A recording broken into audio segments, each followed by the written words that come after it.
Bonjour à tous et à toutes, voici une nouvelle vidéo Commander de MTG Snapcast.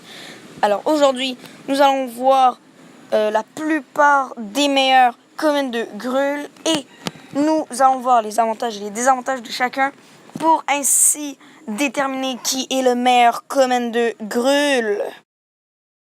Xenagos God of Reveal est notre premier Commander Gruul.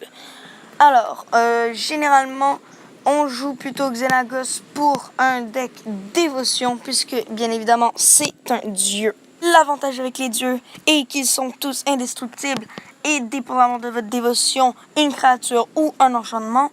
Et au début de votre combat, vous pouvez avoir une créature qui gagne haste et plus X+6, X étant son power. Ce que j'aime bien faire avec Xenagos est de mettre pour, par exemple, 3, une 4, 1 ou une 5, 1.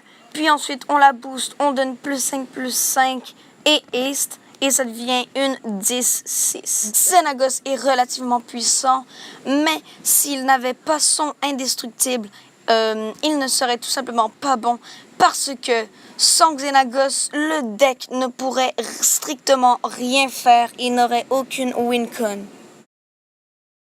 Omnath, Locus of Rage est un commander extrêmement puissant, mais est aussi extrêmement budget.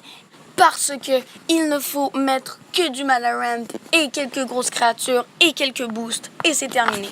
La carte la plus chère serait certainement Azusa Lostbot Seeking, mais peut être facilement remplaçable par, aussi dans la même édition, Mina Enden Wildborn.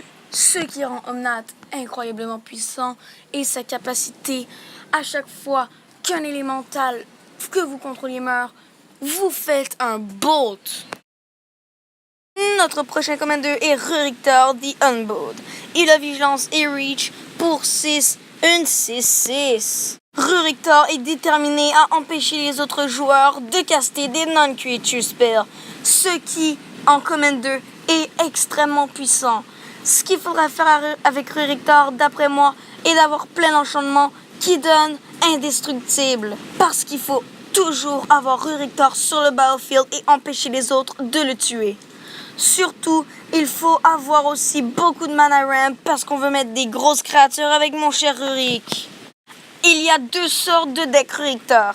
Un deck Ruriktor où on veut seulement booster Ruriktor, c'est-à-dire un deck Voltron, pour pouvoir faire plein de dégâts et avoir Ruriktor toujours sur le battlefield. La deuxième sorte de deck est celle de Ruriktor où on met plein de créatures et on les booste ensuite, mais aussi avec un petit peu de contrôle grâce à l'effet de Ruriktor. Personnellement, je préfère la première version de Ruriktor parce que elle a plus de chances de gagner, mais surtout beaucoup plus compétitif.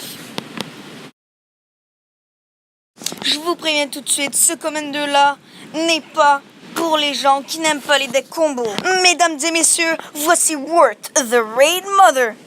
Le but est de mettre plein de tokens et ensuite de les taper avec tous nos instants et sorcery qui ont Conspire. Le seul problème, c'est que je ne connais pas Worth, je ne l'ai jamais joué, mais à ce qui paraît, elle est relativement puissante, mais par contre, pas assez compétitive. Je suis désolée pour ceux qui voulaient en apprendre plus sur Worth, mais je ne m'y connais vraiment pas, comme je l'ai dit plus tôt, et je vais essayer d'en apprendre le plus possible.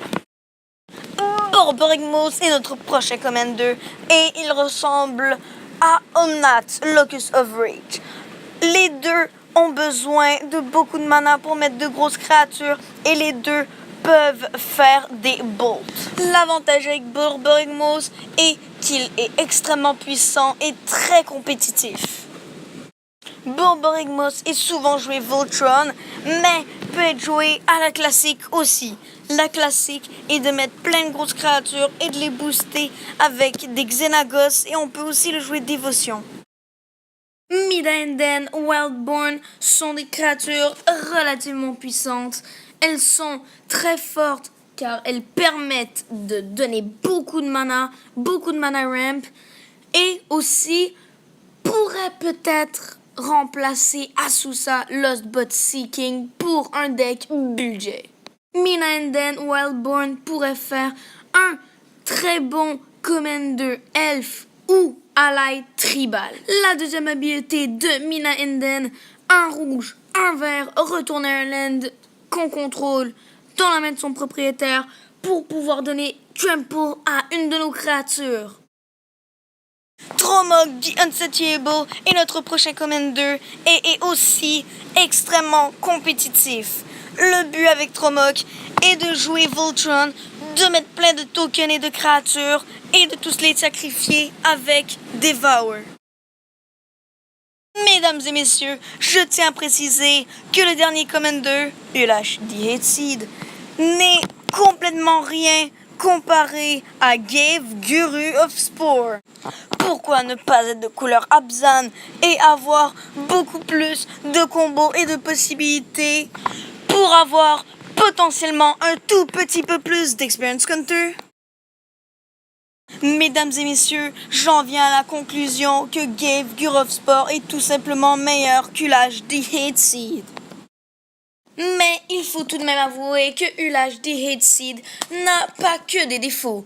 Il est aussi très compétitif, mais par contre, pas très amusant à jouer.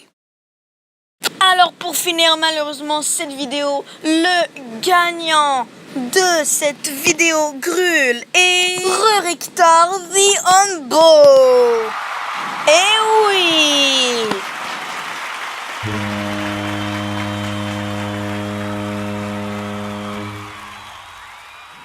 Et oui, mesdames et messieurs, j'ai choisi Ruriktar the Unbowed car il est extrêmement flexible, extrêmement puissant et aussi budget pour un Commander Grul. Je trouve qu'il est relativement puissant et très compétitif.